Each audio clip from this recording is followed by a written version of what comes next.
Welcome to Pat's Papers. I'm Pat Kiernan. We go through news headlines from across the country to show you what's in the newspapers. Here's our top story today. Some papers are restrained, others are ringing a loud alarm this morning over swine flu, noting that federal officials downplay the declaration of a public health emergency as a routine step. The lead story in USA Today asks, how worried should we be?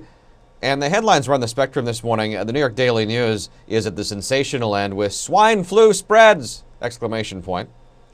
The New York Times across town is more cautious, stressing that scientists don't have enough information yet to know whether they're dealing with a crisis.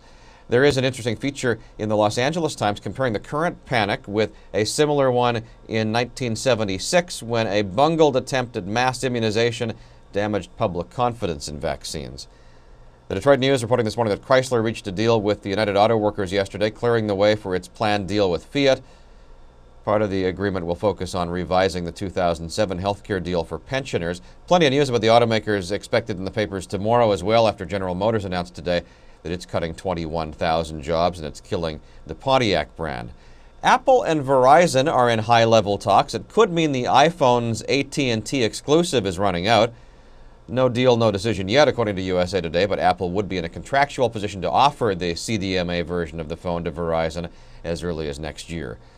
Last Thursday, Apple sold its billionth application for the iPhone. The Chicago Tribune dreams up a list of programs it would like Apple to consider for the future, including a program that locates fried food, one that saves you from boring conversations, and one which would combine the weather report with fashion advice. Good piece in the San Francisco Chronicle today about the all-electric car, which had really all but disappeared after a brief period of popularity about a decade ago. But now car companies are jostling to get their all-electric models out first. Nissan announced recently it has developed a mass-market model due out by the end of next year. One key is that battery technology has improved. The Nissan model can have its battery charged to 80% of capacity in just 26 minutes.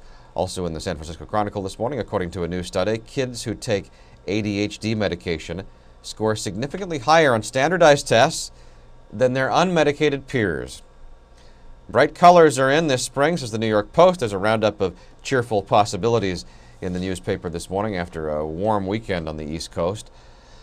I don't understand the appeal of this. You may not get the chance to understand the appeal because it's been banned now. If you're planning a trip to Switzerland, be sure to pack clothes with your hiking boots. The New York Daily News says one region has imposed a ban on nude hiking, which had become increasingly popular, particularly with a group of German tourists. Finally, the New York Times writes IBM's in the final stages of creating a computer that is capable of playing Jeopardy against human contestants. The Times says the program provided a bigger challenge to scientists than Deep Blue, the old supercomputer that played chess. We do this every day, and each morning we send out our email. It's a list of our favorite stories delivered straight to your email inbox. You can subscribe at patspapers.com. That's also where you'll find the links to all the stories I've talked about today.